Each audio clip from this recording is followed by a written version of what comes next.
Bom, vamos entender um pouquinho o que aconteceu hoje aí com essa matéria da UOL e do Intercept em cima da Vaza Jato. Traz aí um conjunto de conversas mostrando o procurador Deltan Dallagnol indo até a Suíça, buscando informações com o procurador suíço sobre o caso Lava Jato, passando por cima dos procedimentos corretos. Esse procedimento é o seguinte: você teria que passar por um departamento do Ministério da Justiça, o DRCI, Departamento de Recuperação, uma coisa assim de cooperação, e ele não passou, ele foi direto e voltou. Lá ele encontrou um procurador que depois largou o Ministério Público da Suíça para vender serviços no Brasil para as empresas denunciadas por eles próprios, voltou em um pendrive, irregularmente. E daí o que ele faz? Ele passa a usar essas informações primeiro, para conseguir a prisão de delatores, Paulo Roberto Costa e outros, e depois para chantagear esses delatores.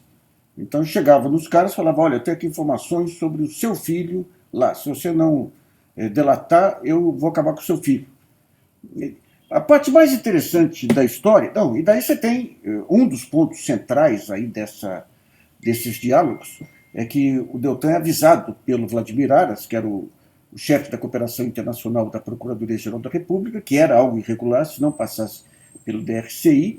Ele disse que vai correr o risco. E depois, mais à frente, a gente vê um assistente dele informando que um outro funcionário alterou a data da entrada dos dados, falsificou para poder dar validade para as provas.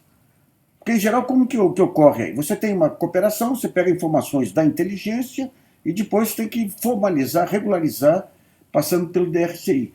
Mas ali você nem tinha essa cooperação informal. Ele atropelou completamente. Onde que está a parte grave da história? Em 2015, alguns advogados da Odebrecht suspeitaram que essas provas eram irregulares, que eles estavam investigando, recebendo informações do sistema Drose da Odebrecht sem passar as informações para frente, sem dar acesso à defesa, e eles tentaram, junto ao Ministério da Justiça, informações sobre essas provas. O ministro José Eduardo Cardoso não passou as informações, mas eles recorreram à lei do direito à informação e conseguiram essas informações. Em represália, a Lava Jato abre uma ação contra esses advogados, dizendo o seguinte: qualquer tentativa de obter informações sobre a cooperação internacional que não seja em Curitiba passa a ser considerada obstrução da justiça. Qualquer advogado sabe o tamanho do absurdo que eles fizeram. Daí o assunto morre em 2016. O advogado já tinha mostrado que tinha recorrido à lei do direito à informação. De repente, semanas atrás, no âmbito aí de uma conversa, de uma delação do Marcelo Odebrecht, a Lava Jato vai em cima do Maurício Ferro, que era o diretor jurídico da Odebrecht, e manda fazer busca e apreensão na sua casa, mas com alvos bem determinados. Eu quero ver se tem caixas relacionadas a esse advogado, se tem coisas ligadas ao DRCI, coisas que já tinham ocorrido lá atrás, em 2016, tinham morrido. O pessoal aqui ligado aí ao fato estranhou, falou: o que eles estão pretendendo com isso? Provavelmente, naqueles dias, surgiu uma informação de que o José Eduardo Cardoso poderia ser o candidato do PT à prefeitura, daí imaginaram isso. Não, que nem fizeram com o Palocci lá no tempo da eleição, inventaram essa operação para poder queimar o Zé Eduardo. De repente aparece essa denúncia da Lava Jato, da Vaza Jato em cima da Lava Jato, mostrando toda a falsificação de provas, lavagem de provas. Então, quais os pontos relevantes? Primeiro, que você teve um crime que foi cometido aí. Isso aí, em qualquer país, qualquer sistema normal, anularia toda a operação, porque foi efetivamente coisa muito grave. Eles se deram conta disso. Tanto que tentaram lá atrás aí proibir qualquer questionamento a essas provas. Mas o segundo ponto mais assustador é que eles continuaram a usar os mesmos métodos de abuso de autoridade contra críticos da Lava Jato. Ou seja, eles pretenderam montar essa operação para pegar alguma informação e contra-atacar as informações do Intercept quando fosse divulgado o abuso que eles cometeram aí, lavando, o tema é esse, lavando provas para a Lava Jato.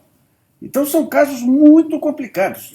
E mostra mais esse episódio hoje aí do Rodrigo Janot, dando entrevista que quis assassinar o Gilmar Mendes. Você vê o que é o clima que se criou, a loucura que se criou quando você arrebentou com as instituições, criou aquele clima, a mídia criou aquele clima maluco de caça às bruxas, de degolar o inimigo de qualquer jeito, pegando um grupo de pessoas totalmente sem dimensão.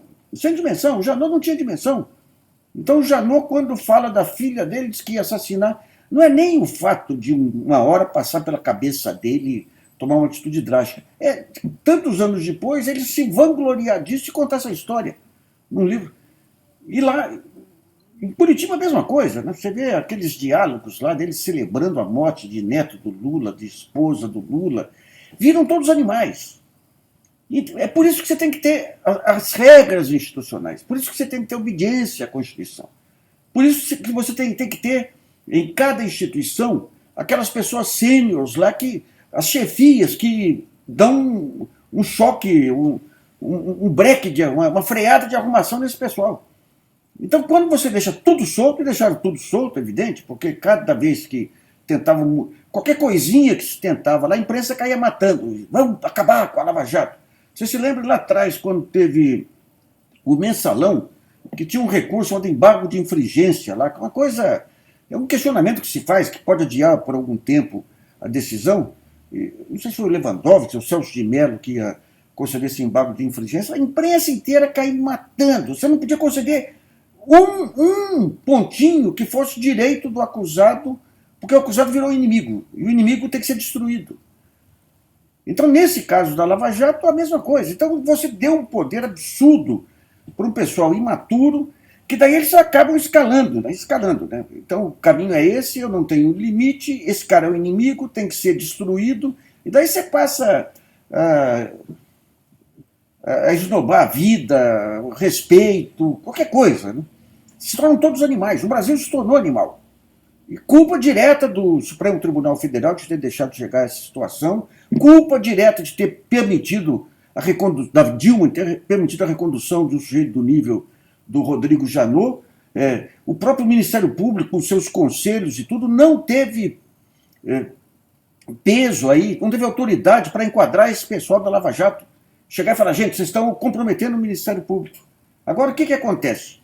Você tem a evasão da casa do Janot, a Polícia Federal entrou hoje, é o processo que a Lava Jato fazia. Toda a imprensa esperando, o Janot lá dentro, não quis falar, levaram celular dele, tablet, revólver, igualzinho. Todo aquele mesmo show que ele fazia contra outros se volta contra eles, aí mostrando o quê? Que o espírito da Lava Jato continua vivo. Os abusos agora se voltam contra a Lava Jato, mas são abusos. É vitória da Lava Jato o que estão fazendo agora com o Rodrigo Janot. Então, quando vai terminar essa selvageria? Quando vai terminar essa selvageria? O Janot, no seu depoimento, ele fala, poxa, eu cometi a besteira de permitir que a Lava Jato fechasse as delações. E as delações, eles deixavam delações superficiais do Paulo Roberto Costa e de outros. Daí eu questionei que estavam muito fracas as delações. Qual foi a alegação deles? Não, nós não queremos verticalizar, ou seja, aprofundar a delação. Nós queremos horizontalizar, ou seja, pegar o Lula. Porque à medida que queriam todo aquele carnaval com o Lula como chefe. Ele fala, eu não acredito que tenha sido razão política. É evidente que foi razão política.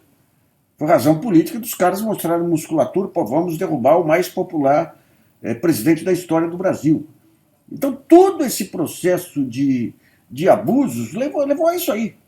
Isso é uma cegueira sem tamanho. A própria Dilma lá, preocupada em mostrar que era honesta, sem perceber, ou sem se atentar que era um golpe de Estado que ia derrubar todo um projeto político de inclusão social e tudo mais. Esse é o preço do subdesenvolvimento. Agora o que se tem aí são os arrependidos. Aí hoje o próprio Luizio Nunes, aí, que era o mais radical, aí, ele zarava um ódio também, assim, em todas as manifestações dele, aí terrível. E hoje fala, não, mas foi realmente uma manipulação para o golpe.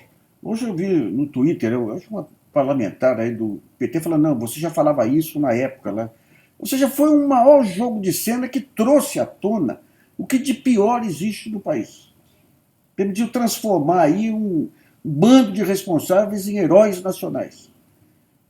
Permitiu um grupo de negocistas, que nem Eduardo Cunha e Temer, assumir o poder. E um ponto relevante que o Janot traz aí nas suas entrevistas é que foi chamado pelo Temer e pelo Henrique Alves para não aprofundar as investigações sobre Eduardo Cunha, que ele era muito louco, colocava a República em risco. Daí você olha, poxa, por que a Lava Jato, o Cunha, quando falou em delação premiada, ia pegar altas autoridades do judiciário também.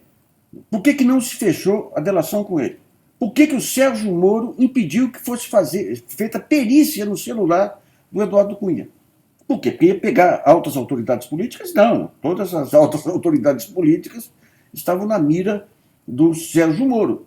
Porque poderia pegar ministros do Supremo? Não, porque interessava para o Sérgio Moro pegar só para o Dallagnol, só os ministros que eram contra a Lava Jato. Quem que eram os ministros a favor? Fux, Luiz Roberto Barroso, do Rio de Janeiro, área de atuação do Eduardo Cunha. O Janot, além de comentar essa história aí do Temer querendo preservar o Cunha, diz que um ministro do Supremo procurou ele aos prantos.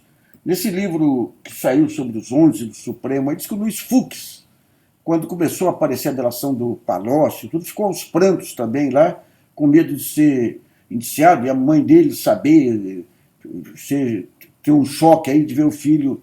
E, gente, isso aqui nós estamos tendo hoje, na era da internet, um desnudamento a jato de todos esses episódios.